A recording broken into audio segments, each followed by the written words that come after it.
10 count and 10 times now, reciting poetry all the way.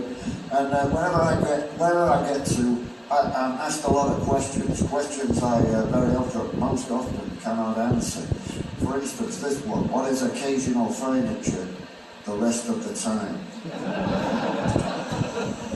I said, scratch that off the list of the many questions I can't answer. Why? Because I recently found out the answer to that particular question. What is occasional furniture the rest of the time? Periodic tables. Scratch it off the list. Scratch it off the list of questions I can't answer. There are many more questions. Questions I can't answer. If Jesus was Jewish, why the Spanish name?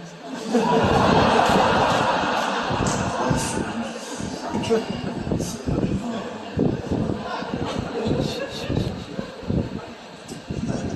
But whatever the question, I always answer in the existential. Why? Because I'll level with you. I'm an existentialist. Most of my friends are existentialists. Well, it's company for me. So whenever I'm asked any question of any nature, I answer in the existential. It's a knee-jerk reaction. Pavlovian. I turn into a meringue. Not really. I was trying to be flip. The point is, I'm an existentialist, so I answer every question in the existential. Like I say, I've circumnavigated the globe 10 count and 10 times, writing poetry all the way. I get asked a lot of questions, and this is always the first question I'm asked wherever I go. Dr. Clarke, how did you get here? How did I get here? I answer in the existential. I can't help it.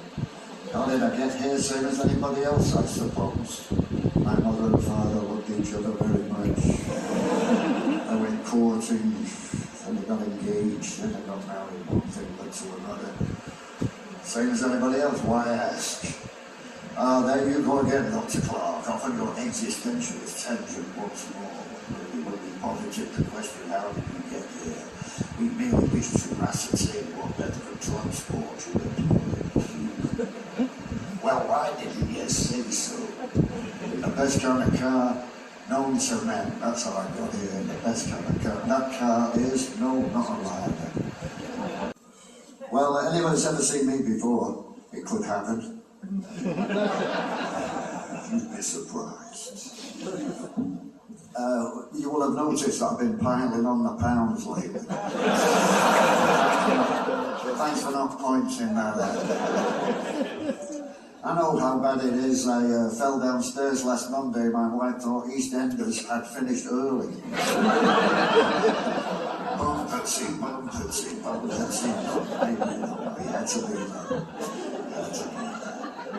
You see, I live in Essex, where to be even borderline obese is a federal offence. We got a special fat guys prison in Chelmsford. They got bars 5 feet apart.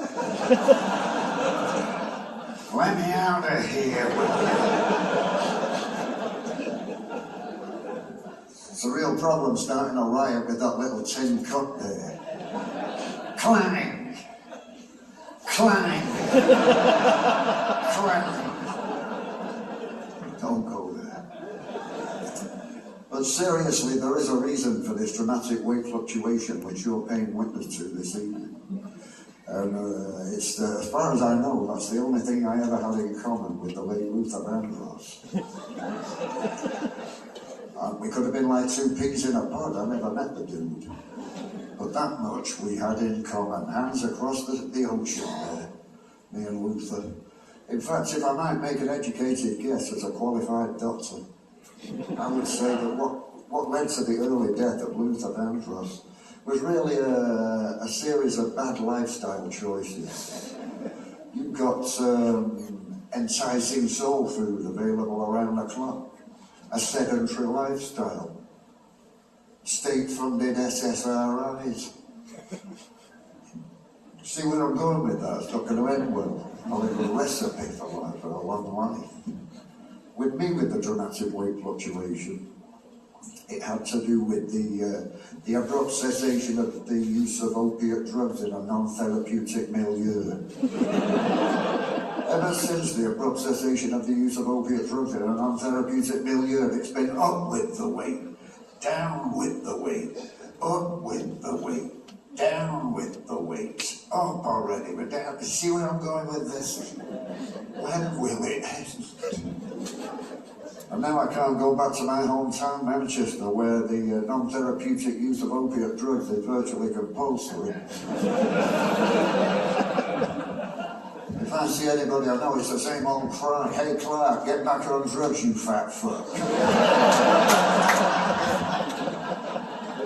They're not being helpful, frankly. Never been a better time to be alive. It's never been a worse time to be old. In England, anyway, you go in a hospital now, you're over 60, they've got a word for you, bed blocker. Thanks a lot, thanks a lot. I've only been paying in since year zero. Bed blocker this, bed blocker that, bed blocker that. Huh? Charming. Starts with it. I'm not going to tell you how old I am, but I don't buy green bananas.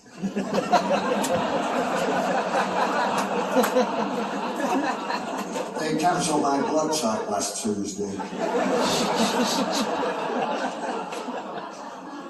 So I know what I'm talking about.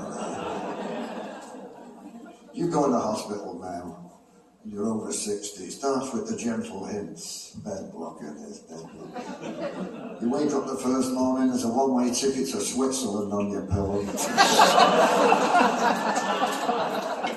And if you still ain't picking it up, the next morning it's with the heavy manners and the guilt trip. Good morning, nurse. Don't you good morning me, you motherfucker. Let that blue ball, you can't you take a hint? We've got an 89-year-old father of 7 here waiting for a gender reassignment. You're not getting in the way of personal fulfillment. Happy now. Happy now.